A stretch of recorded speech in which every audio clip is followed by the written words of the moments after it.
The message arrived at 7:11 on a Thursday night in late October. I had just poured a glass of wine after finalizing a deal that would shift 300 jobs across the Midwest. My phone buzzed against the cold stone counter, and I lifted it expecting a note from my business partner. Instead, my father's name lit the screen. "Don't try coming to the family gala. We're cutting ties. You don't belong there anyway." I reread the text, waiting for some sign it was a mistake, an unfinished draft, a misdirected message, anything. Nothing changed. A second notification appeared before the shock had time to settle. "Everyone else makes us proud. You only bring us shame." My mother. A third followed, sharp and dismissive. "You don't fit in. Stay home." Derek. I placed the phone on the counter with careful precision, the way one handles something cracked, but still intact.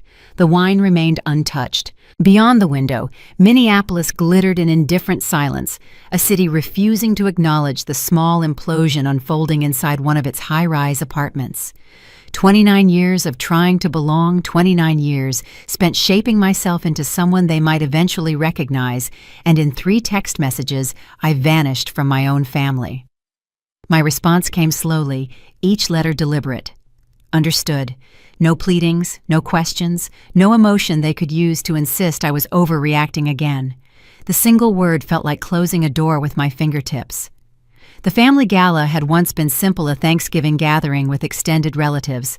Derek turned it into something else entirely, an annual stage for investors and clients, a place where the Marlowe family performed success with rehearsed smiles and curated anecdotes.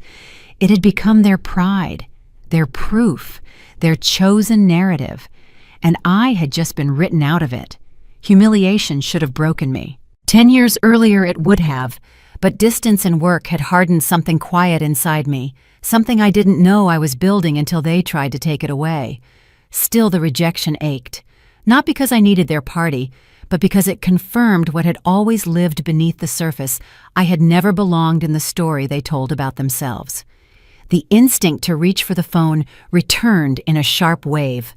Part of me imagined confronting my mother, demanding she explain why her daughter, successful, stable, self-sufficient, had become the family's source of shame.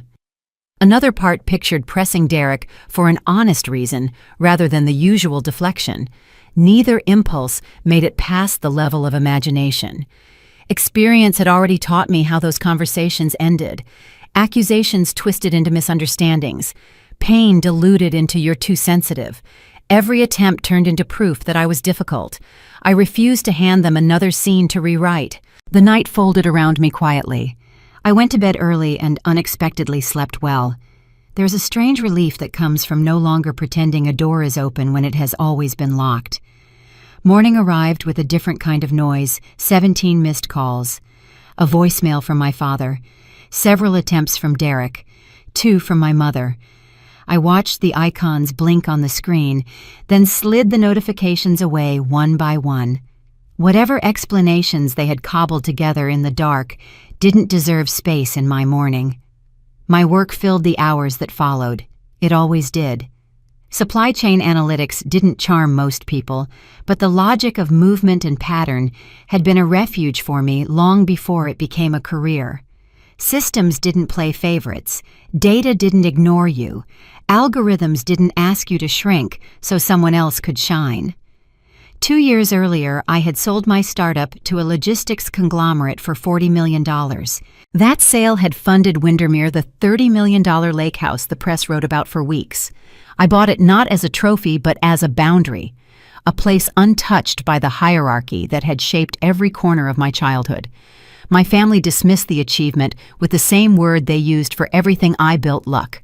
Derek said it first. My mother changed the subject. My father said nothing. Silence from him always carried more weight than criticism.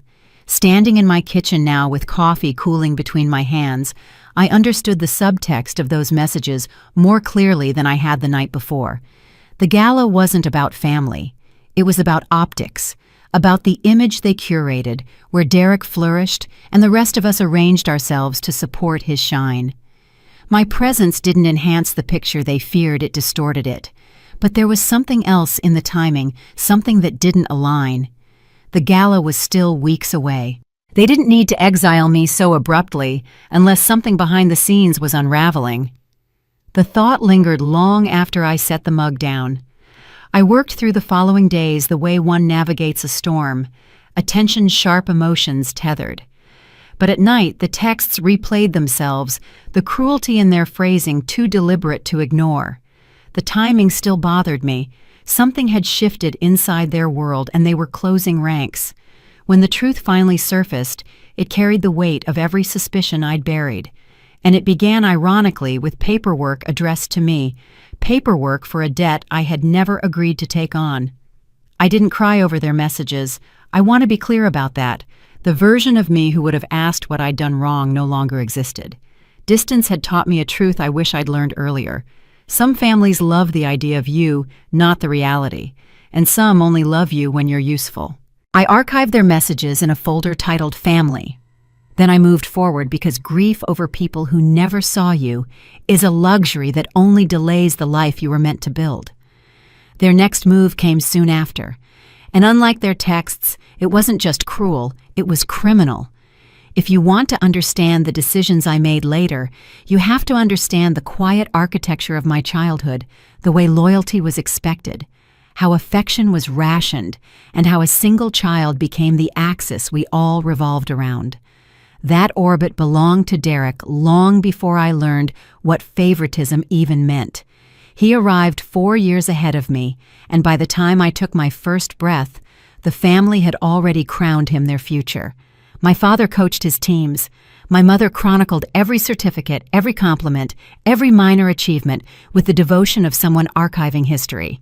Photographs of Derek filled the house arranged with the care of museum pieces. I fit into the margins of that curated world present but uncelebrated. They were not unkind in the practical sense. There was food on the table rides when schedules allowed reminders about homework. But care and attention are not the same currency. I received the former. Derek received the latter. And attention shapes a person more deeply than meals ever could. The inequity wasn't loud. It was woven into the background like wallpaper, constant, unexamined, and eventually invisible. Derek's mistakes were met with sympathy solutions and investment. Mine were dismissed as lessons I should have known better than to need. When he wrecked the family car at 17, he got a newer one before the month ended. When I asked for help buying textbooks, I got advice about responsibility. So I learned responsibility.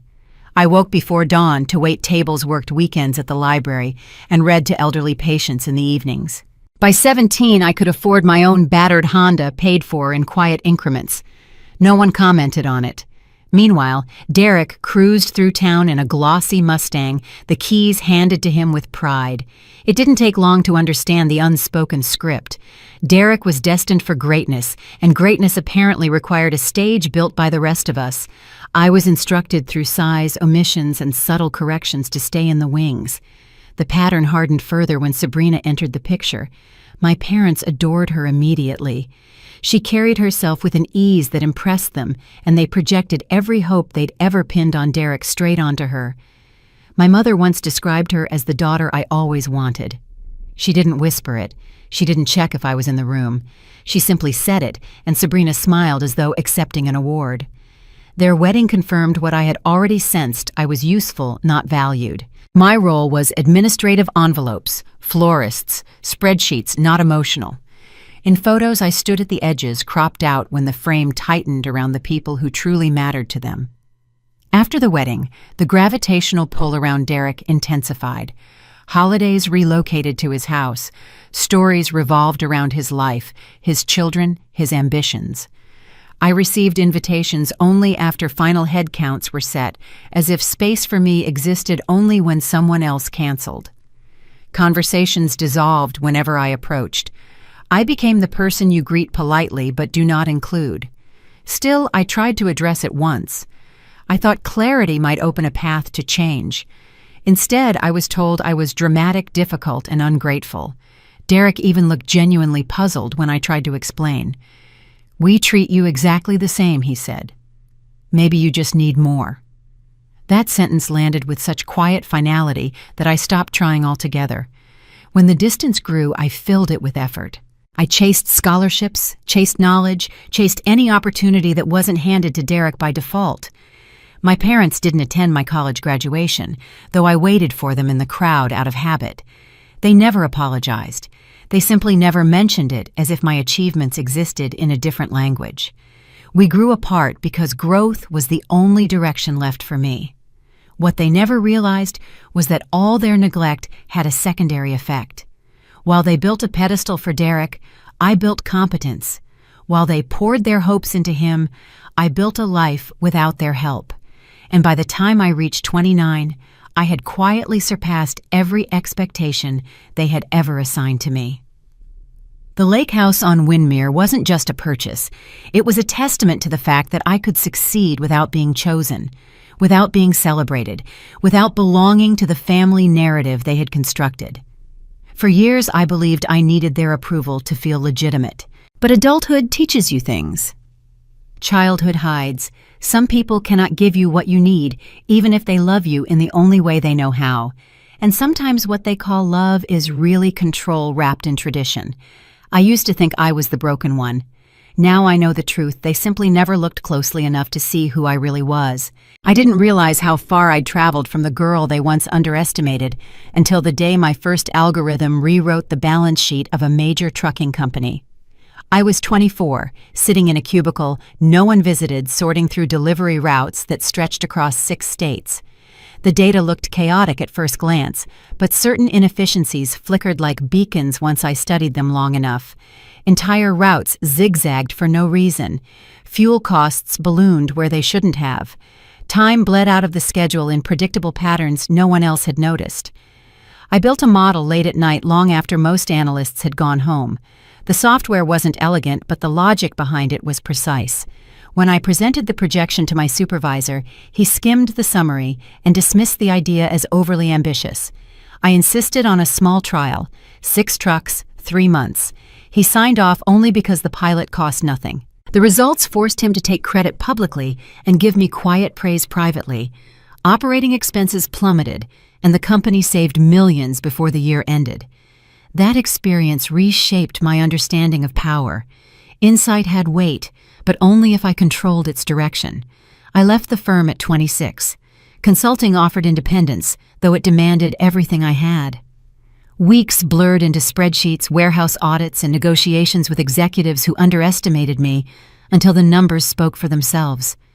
Each success widened the distance between who my family believed I was and who I was becoming. A pharmaceutical distributor in Ohio nearly collapsed under the weight of its own outdated systems. Their CEO, Margaret Chen, reached out after hearing about my earlier work. She didn't sugarcoat the problem. Inventory losses were threatening bankruptcy. I spent 3 weeks embedded in their operation. Forklifts beeped nonstop. Dust-coated forgotten boxes. Entire product lines sat untouched in corners while high-demand items ran out weekly.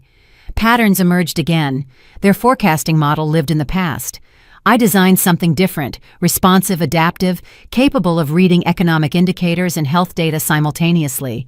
Within months, the company regained stability. Within a year, they expanded. Margaret credited me publicly, and doors that had previously been locked swung open.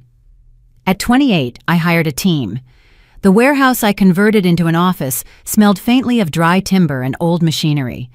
Whiteboards covered every wall, each surface, crowded with equations, timelines, and supply chain diagrams.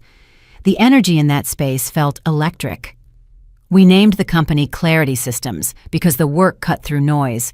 Clients sought us out to make sense of chaos. The acquisition offer arrived unexpectedly. A Chicago conglomerate wanted everything: the team, the technology, my vision. Negotiations took months, and every clause was a battle. When the contract was finally signed, $40 million appeared in my account. Silence followed. The achievement was real, but it didn't feel glamorous. It felt earned, a decade of grit distilled into one moment. That was the day I realized I had surpassed every limitation my family once placed on me. Windermere came next. 30 acres of untouched shoreline, a structure designed around glass cedar and stillness. I walked through the house before buying it and felt something settle inside me. Not triumph clarity, This was the version of my life I had built out of refusal. Out of all the nights I worked, while Derek slept all the hours I spent climbing without a safety net. News of the purchase spread quickly. Derek called first, framing my success as luck again. That single word had become their shorthand for anything I accomplished. My mother avoided this topic entirely, as though ignoring my achievements preserved a hierarchy she wasn't ready to release. My father simply changed the subject every time I appeared in conversation. Their reactions no longer surprised me, but they revealed something deeper. They needed me to remain small. If I grew beyond the boundaries they assigned, the stories they told themselves wouldn't hold. Windermere became my refuge. Weekends passed without interruption. Mornings started with quiet walks along the shoreline. Evenings ended with the water turning the color of steel under a fading sky. That house reminded me daily that I had broken free of a narrative they once controlled. But peace rarely lasts untouched.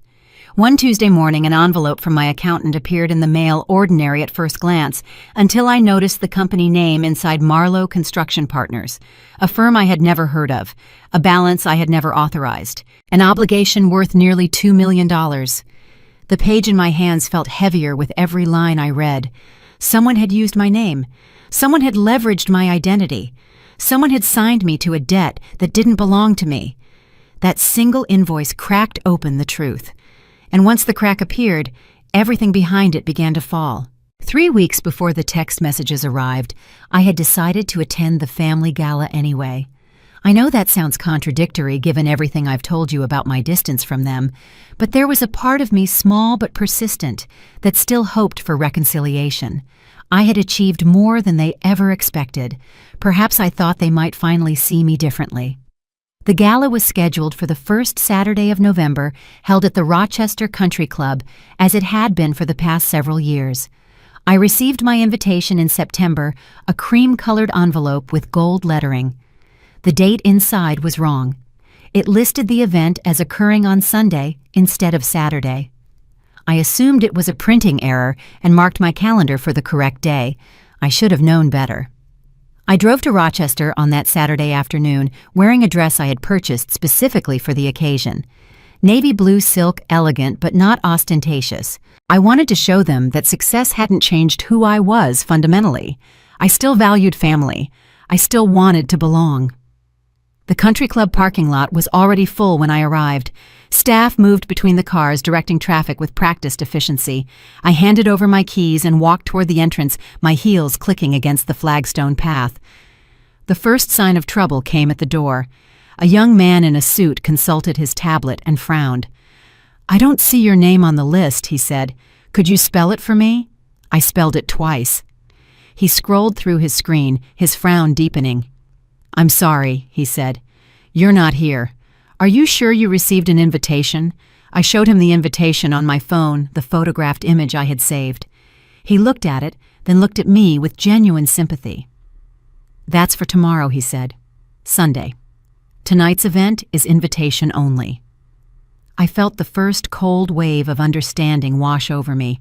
The wrong date hadn't been a printing error. It had been deliberate. They had sent me the wrong information, intentionally ensuring I would arrive when the party was already underway, ensuring I would be turned away at the door. I stood there for a moment processing. Through the floor-to-ceiling windows beside the entrance, I could see the ballroom. Light fixtures cast warm light over dozens of round tables draped in white linen. Waiters moved between guests carrying trays of champagne. At the far end of the room, a small stage had been set up with a podium and microphone.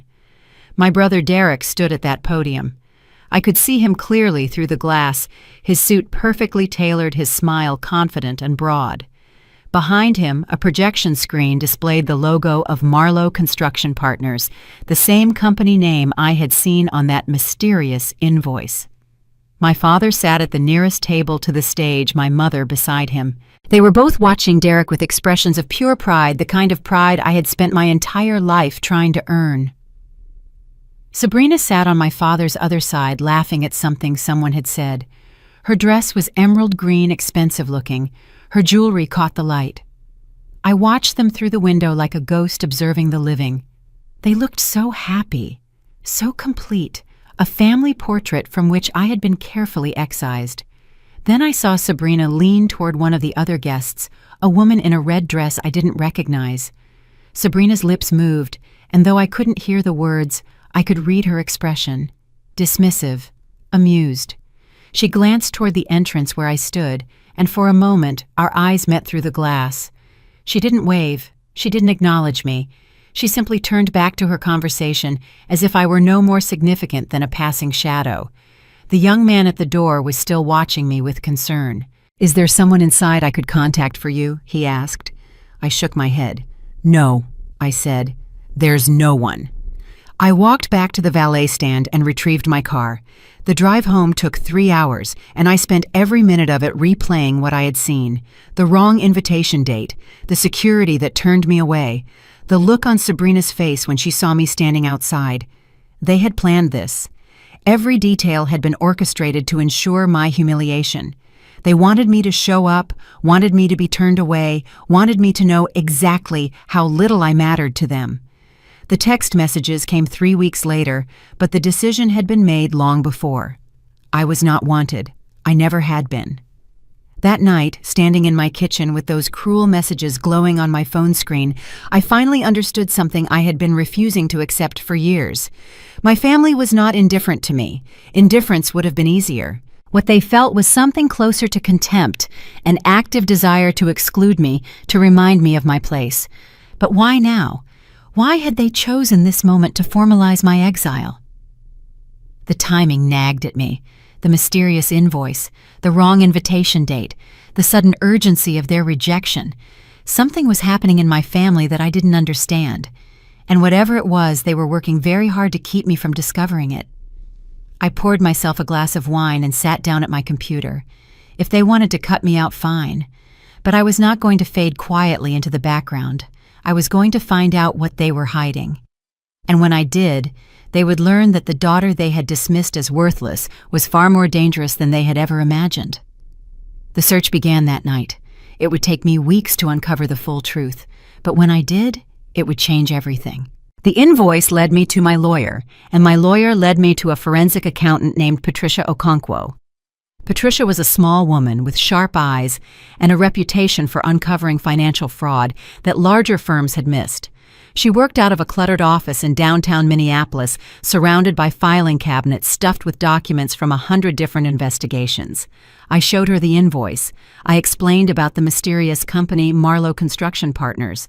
I told her about my family's sudden decision to cut me out. And I asked her the question that had been burning in my mind since that night outside the gala. What are they hiding? Patricia studied the invoice for a long moment. Then she looked up at me with an expression I couldn't quite read. "Have you ever co-signed a loan for your brother?" she asked. "Or guaranteed any of his debts?" "Never," I said. "I haven't spoken to him about money in years." She nodded slowly. "Let me look into this. I'll need a few days." Those few days stretched into 2 weeks. During that time, I tried to continue with my normal life. I met with clients. I reviewed contracts. I spent a weekend at the lake house trying to find the peace that usually came so easily there. But my mind kept returning to Patricia's question. Co-signed a loan, guaranteed his debts. When she finally called, her voice was carefully controlled. The way a doctor sounds when delivering bad news they've seen too many times before. "You need to come to my office," she said. I found something. I arrived within the hour. Patricia had spread documents across her desk, a paper trail that stretched back nearly 2 years. Bank statements, loan applications, corporate filings, and in the center of it all, a document that made my blood run cold. It was a personal guarantee form for a business loan of $5 million. The borrower was listed as Marlowe Construction Partners, LLC. The guarantor was me, my name, my social security number. My supposed signature at the bottom of the page. "I've never seen this document before," I said. My voice sounded distant, disconnected from my body. Patricia nodded. "I didn't think you had. The signature is a forgery, a decent one but not perfect. I had a handwriting analyst take a look. He's confident it wasn't written by you." The room seemed to tilt around me. Someone had forged my signature on a loan guarantee. Someone had used my financial reputation to secure millions of dollars in funding, and based on the name of the company, that someone was almost certainly my brother. "There's more," Patricia said. She slid another document toward me. "This is the company's current financial statement. Marlowe Construction Partners has been operating at a loss for 18 months. They've missed several loan payments. The bank has been sending warning letters for the past 6 months. Warning letters," I repeated. "To whom?" "To the address on file, your brother's office." She paused. "But also to you. At least to the address they have listed for the guarantor." I stared at her. "I never received any letters." "No," Patricia said. "You wouldn't have. The address they used is a P.O. box registered to your mother." The full picture was starting to form in my mind, ugly and undeniable. My family had used my identity to secure a loan for Derek's failing business. They had funneled the warning letters to a mailbox I would never check. And when the business started to collapse, they had cut me out of the family entirely, ensuring I would have no reason to investigate what they had done. The timing of those text messages suddenly made terrible sense. They hadn't rejected me because they were ashamed of me. They had rejected me because they were afraid of what I might discover. "What happens now?" I asked. "If the company defaults on this loan, am I responsible?" Patricia shook her head. "Not if we can prove the signature was forged, but we'll need to act quickly. The bank is already preparing to call in the loan. If they come after you before we establish that you're not the legitimate guarantor, it could get messy." Messy. Such a mild word for what my family had done. They had committed financial fraud. They had stolen my identity. They had used me as an invisible safety net, gambling my reputation and creditworthiness on a business venture I knew nothing about. And they had done it without a moment's hesitation, because to them I wasn't a person with my own life and own interests. I was a resource to be exploited, a backup plan, a name on a form. I want to see everything I said, every document, every email, every communication related to this loan. Patricia nodded. "It will take time to compile, but I can have a preliminary package ready for you by the end of the week." That week was one of the longest of my life. I went through the motions of my daily routine, but my mind was elsewhere. I kept thinking about my parents, about Derek, about Sabrina. I kept wondering how long they had been planning this. Had they targeted me from the beginning, identifying me as the family member most likely to have assets worth borrowing against? Or had it happened more gradually, a slow-motion betrayal that escalated as Derek's business spiraled toward failure? The document package arrived on Friday. I spread it across my dining room table and began to read. The story it told was damning. Derek had approached the bank 2 years earlier seeking funding to expand his construction supply business. His own credit was mediocre at best, weighed down by previous debts and a string of failed ventures. But the bank had agreed to make the loan if he could provide a personal guarantor with stronger financials. That's where I came in.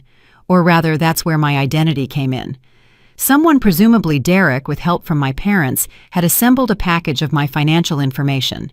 Tax returns, bank statements, credit reports, documents that could only have been obtained through deliberate deception or outright theft. The forged signature appeared on multiple documents, not just the loan guarantee, but also authorization forms, disclosure agreements, and correspondence with the bank. Whoever had created these forgeries had been thorough. They had studied my handwriting. They had mimicked my email style. They had constructed an entire false version of me, a version willing to stake her financial future on her brother's failing business. I found emails between Derek and my father discussing the plan in clinical terms. "She'll never know," my father had written, "and even if she finds out, what's she going to do? Go to the police against her own family?" My mother's contribution was more subtle but equally damning. In one email to Derek, she had written, "Alexia always wanted to help the family. This is just another way for her to contribute. She should be grateful we're including her at all." Grateful! The word made me want to scream. They had stolen my identity, forged my signature, and put my financial future at risk, and my mother thought I should be grateful for the opportunity. The final document in the package was the most recent bank communication. It informed Marlowe Construction Partners that they were in default on their loan payments. The bank was initiating recovery proceedings, and as the listed guarantor, I would be contacted shortly to discuss repayment options. I sat at my dining room table until well past midnight, reading and rereading those documents. The betrayal was complete, total, absolute. My family had not just excluded me from their lives. They had tried to use me as a financial sacrifice, a scapegoat for their own failures. But they had made one critical mistake. They had underestimated what I was capable of when pushed too far. The morning after I read those documents, I made 2 phone calls. The first was Patricia Okonkwo. The second was to a corporate attorney named Marcus Webb, a partner at one of the most respected firms in Minneapolis. I had worked with Marcus before during the sale of Clarity Systems. I trusted his judgment and his discretion. We met at Marcus's office that afternoon. Patricia joined us, bringing her complete file on the forgery investigation.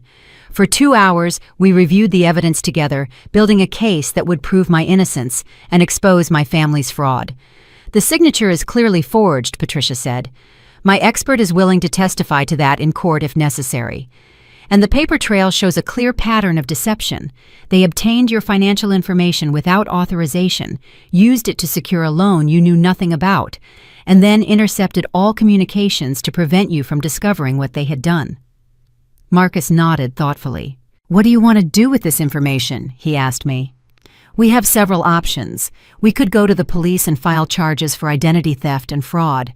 We could contact the bank directly and present our evidence, or we could approach your family privately and demand they resolve this themselves." I had thought about this question all night. The answer had come to me sometime around 3 in the morning, when the city was silent, and my anger had finally cooled into something harder and more precise. "I want to withdraw from the loan," I said, formally and officially. "I want the bank to know that I never authorized this guarantee and that I'm not responsible for any debts incurred by Marlowe Construction Partners." Marcus exchanged a glance with Patricia. "That's certainly possible," he said. "But you should understand the consequences. Once we notify the bank that the guarantee was forged, they'll launch their own investigation. Your brother's company will almost certainly have its accounts frozen while that investigation proceeds. If the company is already in default, this could accelerate its collapse." I understood what he was saying. By protecting myself, I would be pulling the financial rug out from under my family. Derek's company would likely fail. My parents, who had invested their own savings in his venture, might lose everything. The comfortable life they had built around Derek's supposed success would come crashing down. "Do it," I said. Marcus nodded. He didn't ask if I was sure. He could see in my eyes that I had never been more certain of anything in my life. The paperwork took 3 days to prepare. During that time, I made copies of every document in the file, storing them in multiple secure locations. I called this collection my Redemption Archive, a record of everything my family had done and everything I was doing in response.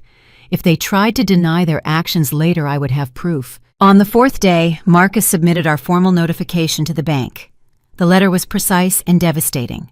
It explained that I had never authorized any guarantee on behalf of Marlowe Construction Partners.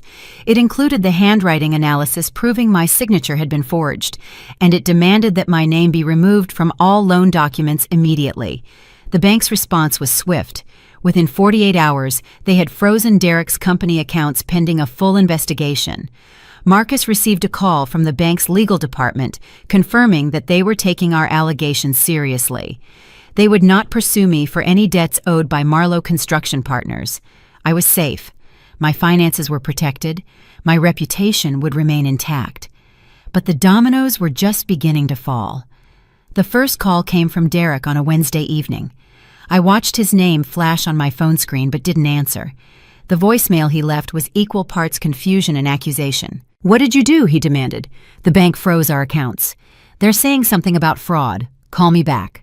Now." I didn't call back. The second call came from my father an hour later. His voice was tighter, more controlled. "Alexia," he said, "I don't know what you think you're accomplishing, but this is a family matter. We need to discuss this privately. Call me." I didn't call back. The third call came from my mother. She didn't leave a voicemail. Instead, she sent a text message. One word: ungrateful. I saved that message. I saved all of them for the redemption archive. Over the next several days, the calls multiplied. My phone buzzed constantly with notifications from numbers I recognized and numbers I didn't. Derek called 11 times. My father called 8. My mother called twice more, then gave up. Even Sabrina called once, her message dripping with performative concern. "We're all very worried about you," she said. "This behavior isn't like you. Please reach out when you're ready to be reasonable." I wasn't ready to be reasonable. I wasn't sure I ever would be again. The most revealing call came from Derek's accountant, a man named Stephen Hargrove. I had met him once years earlier at a family dinner. He had seemed competent and unobtrusive, the kind of professional who stayed in the background and kept the numbers in order. His voicemail was frantic. "Ms. Marlowe," he said, "I don't know exactly what happened, but the company is in serious trouble. We're looking at default within 60 days if we can't restore access to our accounts. I understand there may have been some misunderstandings about the loan documentation. I'm hoping we can clear this up quickly. Please call me at your earliest convenience." Misunderstandings. What a careful word for forgery and fraud. I didn't call Stephen back either, but I did forward his message to Marcus, adding it to the growing file of evidence. Every panicked voicemail, every accusatory text, every desperate plea confirmed what the documents had already proven. My family had built their house of cards on my stolen identity, and now that house was collapsing. I spent that weekend at the lake house watching autumn settle over the water. The trees had turned gold and crimson, their reflections shimmering on the surface of the lake. I sat on my dock for hours thinking about everything that had happened. The betrayal, the forgery, the systematic exploitation that my family had practiced for years without my knowledge. I should have felt victorious. I had protected myself. I had exposed their fraud. I had turned their scheme against them. But victory wasn't what I felt. What I felt was something closer to grief. The loss of something I had always known wasn't real, but had hoped might become real someday. The final death of the family I had wished for, but never actually had. The water lapped gently against the dock. The wind moved through the trees with a sound like whispered secrets, and somewhere in Rochester my family was watching their carefully constructed world fall apart. I didn't feel sorry for them, but I didn't feel happy either. I felt free. The full scope of the crisis became clear on a Monday morning, 1 week after Marcus submitted our notification to the bank. I woke to 78 missed calls on my phone. 43 were from Derek, 22 were from my father, 8 were from my mother. 5 were from numbers I didn't recognize, which I later learned belonged to various attorneys and accountants connected to the family business. There were also 11 voicemails. I listened to each one, taking notes as the story unfolded. The bank had completed its preliminary investigation. They had confirmed that my signature on the guarantee documents was indeed forged. This meant that the loan was now unsecured, lacking the financial backing they had been counting on. The bank was demanding immediate repayment of the outstanding balance. If Marlowe Construction Partners couldn't pay, they would pursue legal action against Derek personally. The amount due was $4.3 million. My father's voicemail was the most telling. His voice cracked as he spoke, stripped of its usual authority. "Alexia," he said, "I know we've had our differences. I know things haven't always been fair. But this is your family. Your brother could lose everything. Your mother and I could lose our home. Please, just call us back. We can work this out." Derek's voicemails evolved over the course of the night, shifting from angry accusations of sabotage to desperate pleas for understanding. The final message, left at 4:17 in the morning, was barely coherent. "You have to fix this," he mumbled. "I don't understand why you're doing this. We're family. Family." The word had never sounded more hollow. I chose not to return any of the calls. Instead, I went to work. I had a client meeting that morning, a routine review of logistics optimization for a retail chain based in Wisconsin. The work was straightforward, the kind of analysis I could do almost automatically, but it grounded me. It reminded me that I had built a life outside of their chaos, a life that would continue regardless of what happened to them. That afternoon, I received a different kind of message, an email from an address I didn't recognize with a subject line that made my heart skip. "From your Aunt Eleanor, regarding the family situation." Eleanor was my mother's younger sister.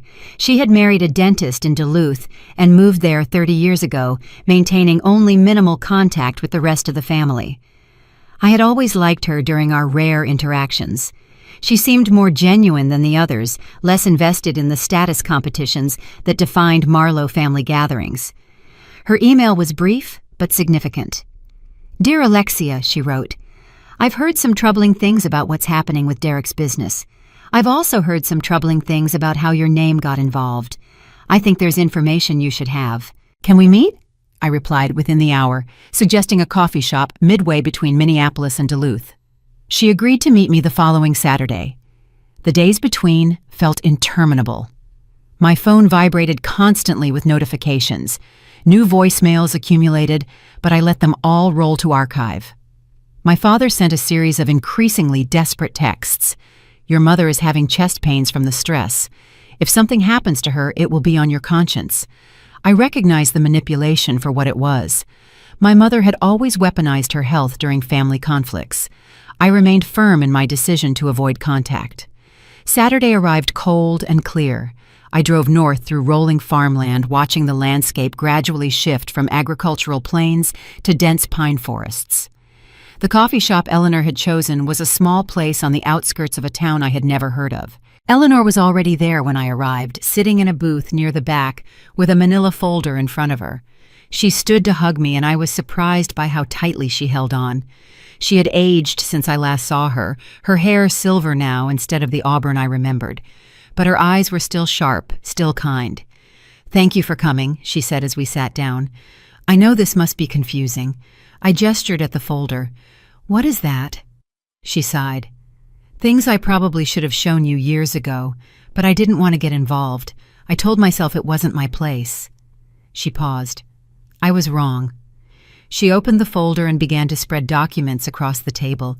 Emails she had printed, text messages she had screenshotted, notes from conversations she had overheard at family gatherings. "I've always stayed on the periphery," she explained. "Your mother and I were never close, and after I moved to Duluth, I mostly heard about family events secondhand. But people forget I'm there sometimes. They talk like I'm part of the furniture. And I remember things." She pointed to one of the printed emails. "This is from 2 years ago. Your mother sent it to Derek," read the second paragraph. I read. The words blurred together at first, then sharpened into terrible clarity. "Alexia doesn't need to know my mother had written. She's always been distant anyway.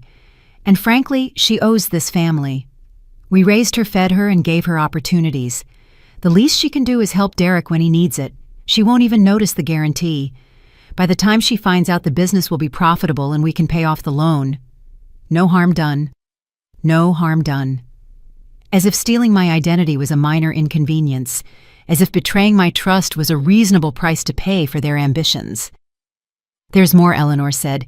She showed me text messages between my father and Derek discussing how to obtain my financial records. She showed me notes from a phone conversation where my mother had coached Derek on how to forge my signature. She showed me a draft of the guarantee document with practice versions of my name scrawled in the margins.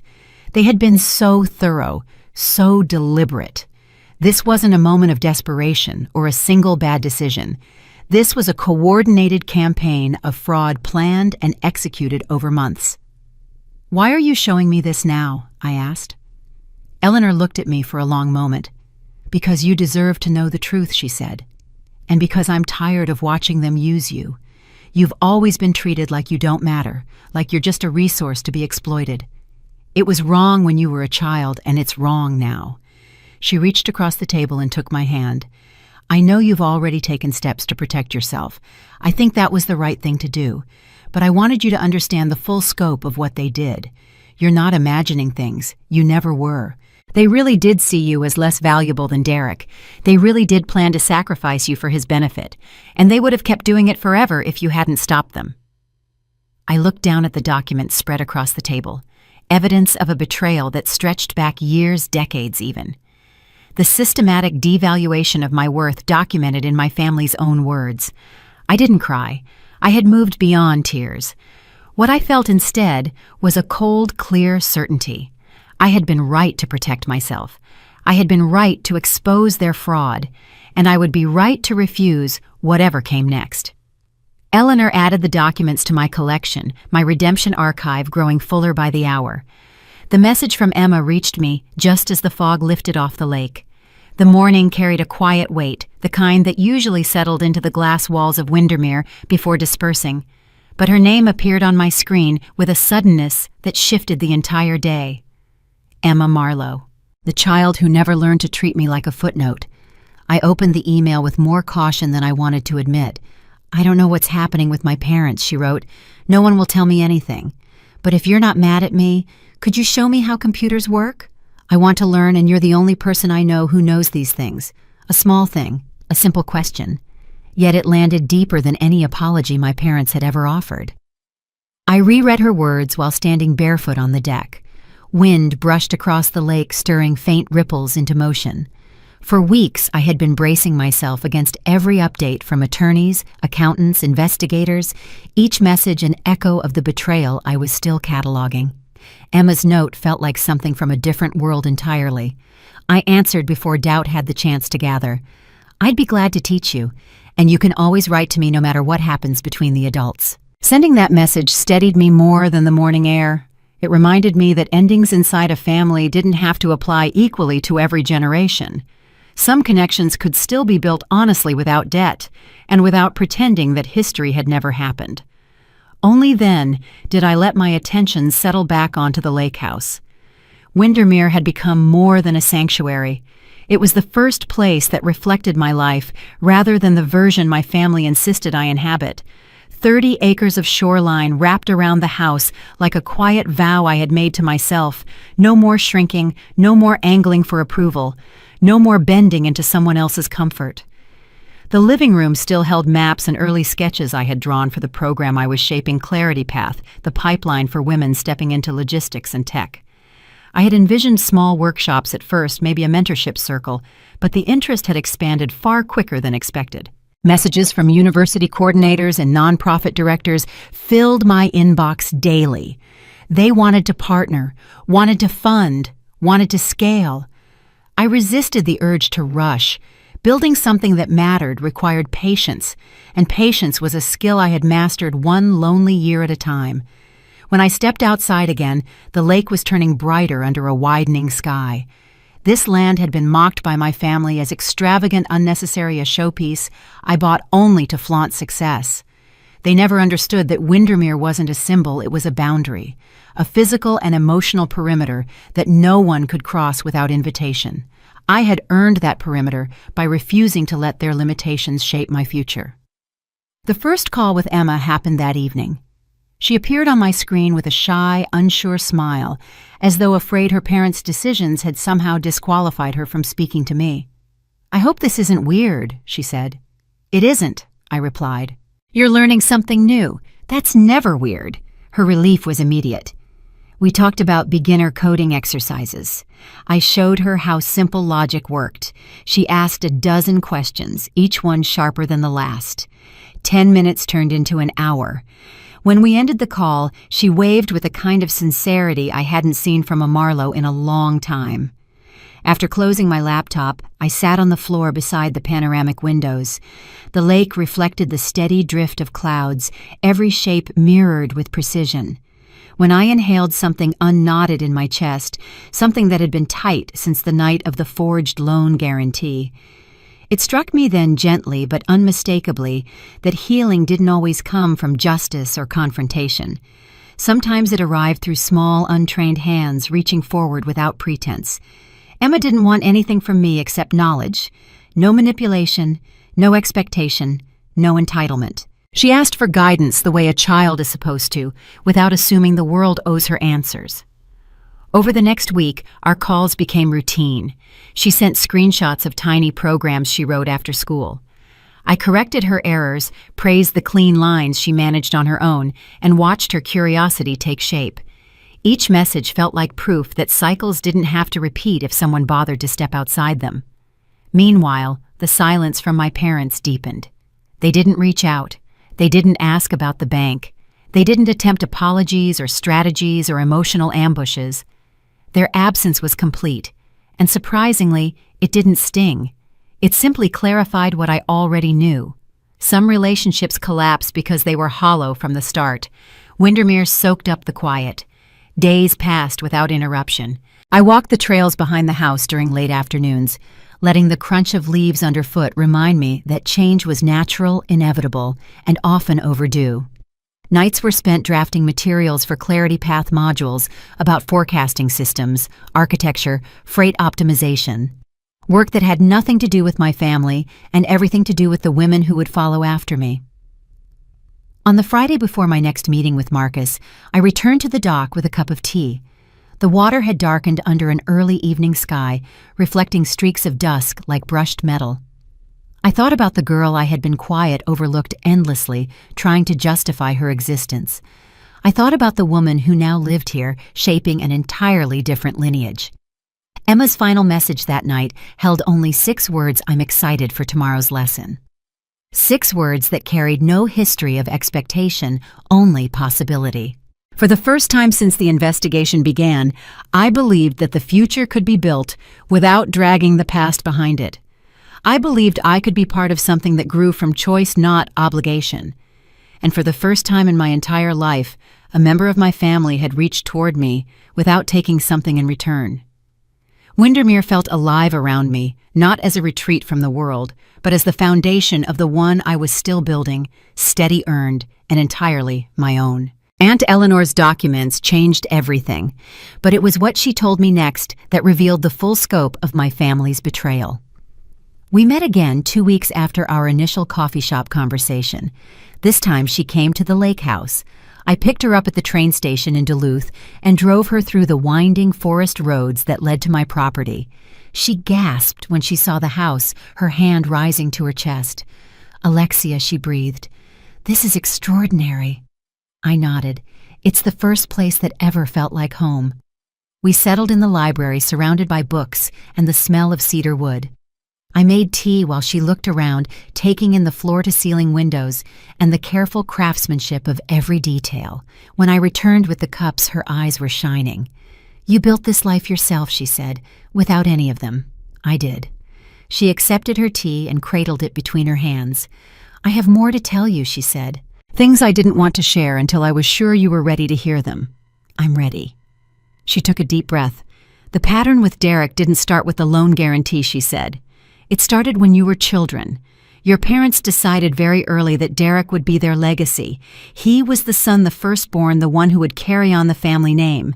You were supposed to be the support system, the backup, the one who helped make his success possible."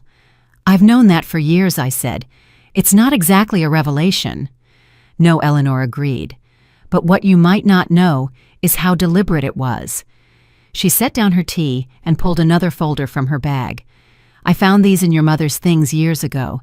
Letters she wrote to your grandmother back when you were small. The letters were yellowed with age, their edges soft from handling. I read them slowly, each one landing like a blow. In one letter, my mother wrote about how easy Derek was compared to me. "He's so confident," she wrote. "Alexia is always questioning, always demanding explanations. I don't know where she gets it from. She exhausts me." In another letter, she discussed their financial plans for the children. "We're putting aside money for Derek's education," she wrote. "Alexia is smart, she'll probably get scholarships. And if not, she can work her way through like I did. Derek needs more support, he's more sensitive." The letters continued through my childhood and adolescence, documenting a systematic preference that I had always felt but never seen in writing. "Derek gets my attention because he needs it more. Alexia is so independent it's almost cold. I worry she doesn't really love us like a normal daughter should." A normal daughter. As if I had been some kind of deviation from the expected pattern. As if my independence was a character flaw rather than a survival mechanism. The worst letter came from just after my high school graduation. I read it 3 times before I could fully absorb its meaning. "We didn't go to Alexia's ceremony," my mother wrote. "Derek had a job interview that day and we needed to support him. Alexia didn't seem to mind. She never seems to mind anything. Sometimes I wonder if there's something wrong with her emotionally. She doesn't need us the way a child should need her parents." I set the letter down. My hands were trembling. "I remember that graduation," I said. I remember looking for them in the audience and not seeing them. I told myself it didn't matter. I graduated valedictorian. I had already been accepted to college on a full scholarship. I told myself I didn't need them to be proud of me. Eleanor reached across and took my hand. "You were right," she said. "You didn't need them, but you deserved them anyway. Every child deserves parents who show up." The final document in her folder was the most recent email exchange from just before the loan guarantee was forged. Eleanor had obtained it from a mutual acquaintance, someone who had been inadvertently copied on the thread. The emails discussed me in clinical terms.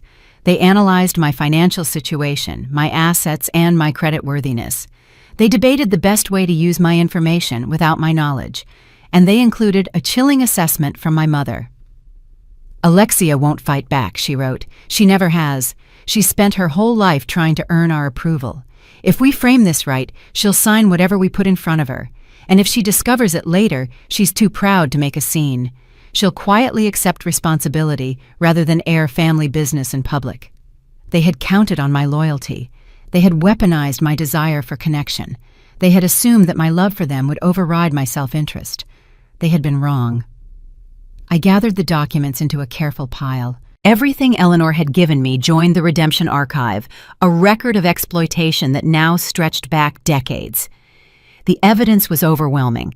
The pattern was clear. My family had viewed me as a resource from the moment I was born, cultivating just enough connection to keep me available when they needed something.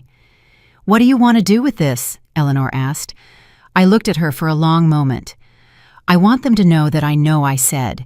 "I want them to understand that I have documentation of everything they've done, and I want to see their faces when they realize they can't manipulate me anymore."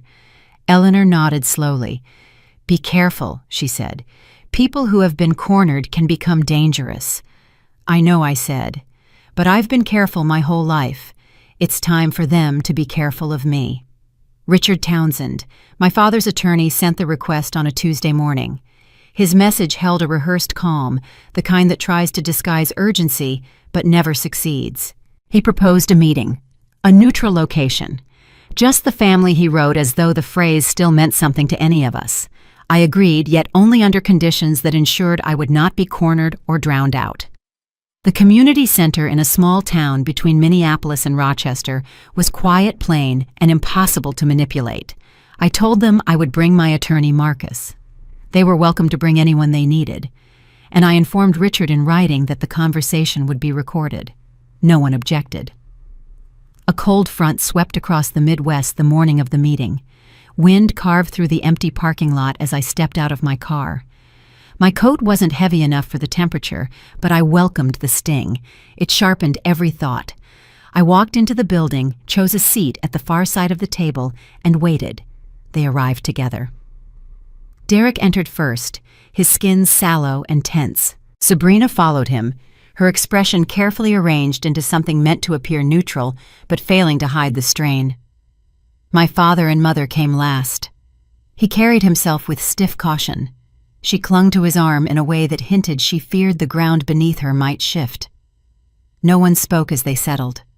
The room seemed to absorb the weight of everything we had never said to each other, years of favoritism, denial, and quiet wounds layered so tightly that any movement felt dangerous.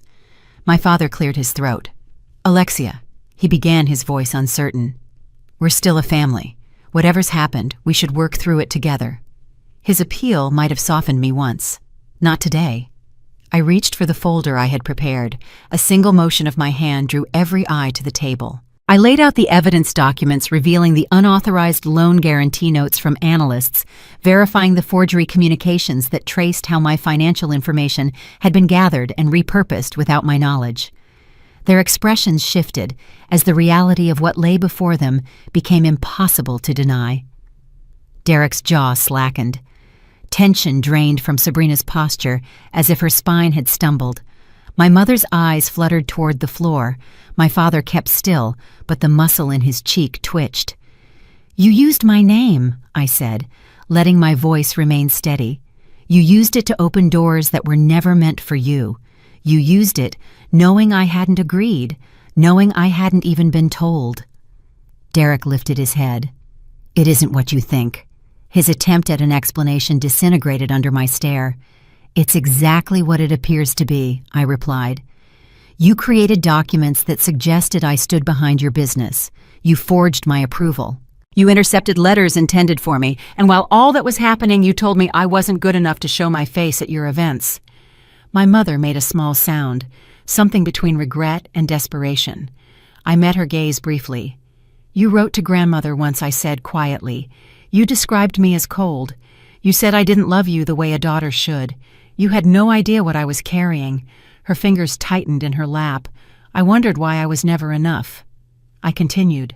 "Now I know. You didn't want a daughter. You wanted an asset, someone reliable, someone quiet." My father's veneer cracked. "We were in trouble," he said, leaning forward as if proximity could soften the truth. "Your brother's company needed support. We thought things would turn around before you ever had to know. We made mistakes, Alexia, but we're facing ruin now. Everything we saved, everything we built, it's slipping away. Please, consider helping us." A long pause unfolded. It was the kind of silence that pressed against the ribs. "No," I said. The refusal landed simply without theatrics. I kept my voice even. "You're asking me to carry responsibility for choices I didn't make. You want me to rescue a business that never should have existed in its current form. You want access to resources you never contributed to. And you want me to forget the way you cut me out the moment it suited you." Derek bristled. "You always thought you were above us." "That was never true," I answered. "All I wanted was to stand on the same ground. You couldn't tolerate that." I gathered the documents into the folder, aligning the edges with deliberate care. The gesture steadied me more than any breath could. "My boundaries are not up for negotiation," I said. "I won't sign anything for you. I won't invest in Derek's company. And the lake house is off limits. It's not an extension of the Marlowe estate. It's not a bargaining chip. It's the only place in my life that exists without your fingerprints on it." Sabrina's composure faltered. "Alexia, be reasonable." "This meeting is concluded," I said, rising. Marcus stood as well, his presence calm but unmistakably firm. "All further communication will go through my office," he added. I walked toward the exit. Something compelled me to stop at the doorway. One last truth waited behind my teeth. "You once asked why I never seemed to need anyone," I said, turning only enough to see their silhouettes. "You decided very early that affection was conditional. I learned to survive without it because that was the only way to remain intact." None of them spoke. No one moved. "I spent years loving you," I said softly, deeply, quietly, constantly. "You taught me that love was something earned through usefulness. I don't live by those rules anymore." The room held its breath as I stepped out. Cold air swept across my face the moment I reached the parking lot. Wind cut through the branches above me, carrying the first hints of winter, sharp, honest, unadorned. The season had changed, and so had I. News of the collapse reached me before my family managed to call. Articles appeared across several business feeds early that morning, each one describing the downfall of Marlowe Construction Partners in language colder than anything I could have written myself. The bank had completed its inquiry. Their findings left no room for negotiation. Within hours of the report, the company accounts were locked, equipment, repossessed, contracts suspended. The foundation Derek had insisted was unbreakable, folded under the weight of its own dishonesty. His name surfaced repeatedly in those articles, never as a visionary, never as an entrepreneur, only as a man under investigation for forging a financial guarantee he had no authority to use. Reporters noted the family connection with clinical detachment as though I were merely a footnote in someone else's cautionary tale. I read every line without feeling the victory that strangers might have expected. Something else took its place, a quiet absence where anger used to live. The legal process advanced quickly once the bank formalized its complaint. Prosecutors prepared charges for fraud, identity theft, and conspiracy. My parents appeared in the preliminary documentation as individuals who facilitated access to confidential information, though investigators focused first on Derek, who had orchestrated the scheme. Watching the case gather momentum felt like observing a distant storm, loud, consuming, but no longer capable of reaching me. Sabrina reacted faster than anyone. Her divorce filing arrived in early December, wrapped in accusations about Derek's judgment and labeled with the urgency of someone desperate to detach herself before the damage spread. She demanded custody assets and whatever remnants she could salvage. Derek's name, once a badge my parents polished, had become something she treated like a stain. My mother called days later. Her voice sounded unfamiliar, as though it had traveled through too many nights without sleep. She tried to explain decades of choices by framing them as burdens she had carried alone. Derek's fragility, his endless needs, the pressure of molding 2 children into lives that made sense to her. She insisted none of it had been meant to harm me. She simply did her best. I listened until the justifications circled back to the same place they always lived. "I'm not angry anymore," I told her. "I'm just done sacrificing myself." Her breath caught. I ended the call before guilt could find a foothold it hadn't earned. My father communicated differently. A letter arrived at my Minneapolis apartment, the envelope thin but heavy with confession. He wrote about the scarcity that shaped his childhood, how every risk felt like a threat, how every setback echoed that earlier poverty. Fear, he insisted, had driven him to protect Derek at all costs. Supporting a son he believed too fragile for the world seemed like an urgent, unquestionable duty. I read his words while the evening light thinned across my living room floor and realized he wasn't asking for forgiveness. He was asking to be understood. Nothing in his explanation softened what had been done. It only clarified the lineage of fear he had chosen to pass down. His apology occupied the final paragraph spare and resigned. "We failed you. I don't know how to repair it. I'm sorry for the choices, not the consequences." I folded the letter carefully and placed it in the redemption archive. Some truths belonged there more than anywhere else. January brought another shift. The house my parents had lived in for nearly 4 decades went up for sale. Their remaining savings couldn't support the mortgage once Derek's business income evaporated. The neighborhood looked exactly as it had when I was 10 quiet streets and trimmed hedges, but the home they'd treated as a monument to Derek's future now sat hollow. I drove past only once. Frost coated the yard and the windows reflected nothing. I didn't slow the car. By the time spring arrived, prosecutors had finished their review. Derek faced a string of charges that would follow him for years, perhaps longer. My parents retreated into a modest apartment funded by Social Security and whatever limited resources creditors hadn't already claimed. Even their beloved gala, the yearly exhibition of curated pride, disappeared from the calendar without announcement. The absence felt like a curtain falling on a performance no one believed in anymore. Silence stretched between us through those months. I didn't expect contact, which is why my father's final email caught me off guard. It appeared late on a Sunday night, a single sentence surrounded by empty space. "I hope someday you can forgive us for what we are not, for what we did." He still couldn't articulate accountability. Still asked me to accept their nature as if nature excused choice. Still reached for absolution without offering any true repair. I kept the email for the archive, then closed my laptop.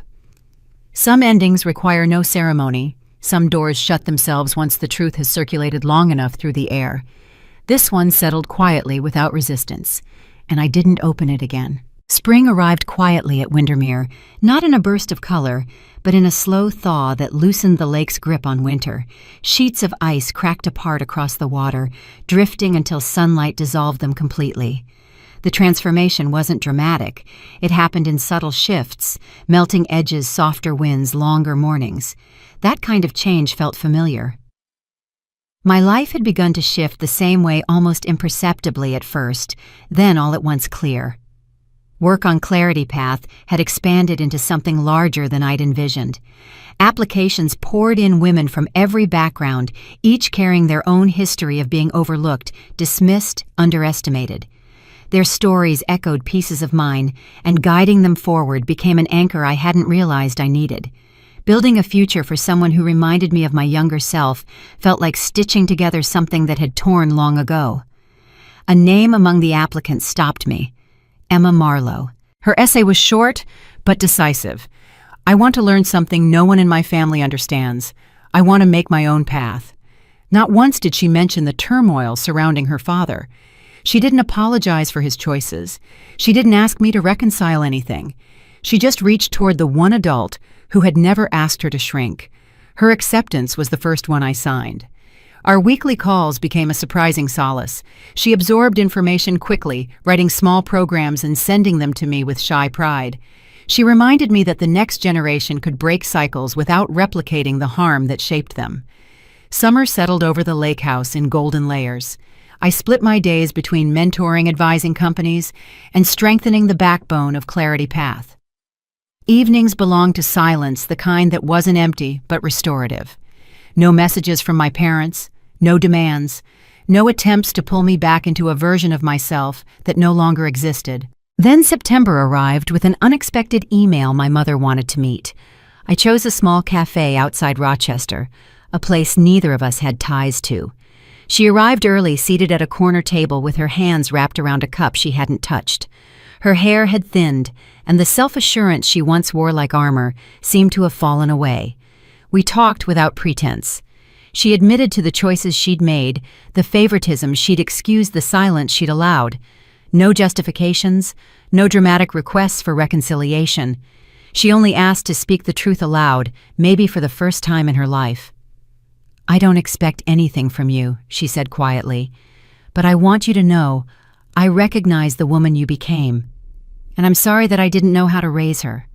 The apology slid between us, not sharp, not manipulative, not rehearsed, just human. I accepted the words, but not the weight of repairing what decades had broken. Some relationships don't rebuild, they simply stop collapsing. We hugged in the parking lot before parting. The embrace felt like closing a chapter, not opening a new one. Driving back to the lake house, I realized something unexpected. Peace doesn't always come as triumph. Sometimes it arrives as a quiet understanding that the past can't be rewritten, only released. Windermere welcomed me home with a stillness that reached all the way inside. The water lay smooth under the fading light. I walked out to the end of the dock and sat with my feet dangling above the surface, letting the twilight breathe around me. Derek's sentencing no longer occupied any space in my mind. The apartment my parents had downsized into felt like a distant fact detached from my life. Everything that once dictated my worth drifted out of reach, reduced to noise that no longer touched me. What mattered now was the life I had shaped from nothing but my own will, steady, deliberate, unborrowed. No forged signatures, no whispered comparisons, no shrinking to fit inside someone else's narrative. The lake reflected the last streaks of gold in the sky. They faded, but the water held them a moment longer, as if refusing to let them go too quickly. My story used to orbit people who couldn't see me. Now it belonged entirely to the woman who stepped away. I didn't rebuild myself to be admired. I rebuilt myself so their absence could never break me again.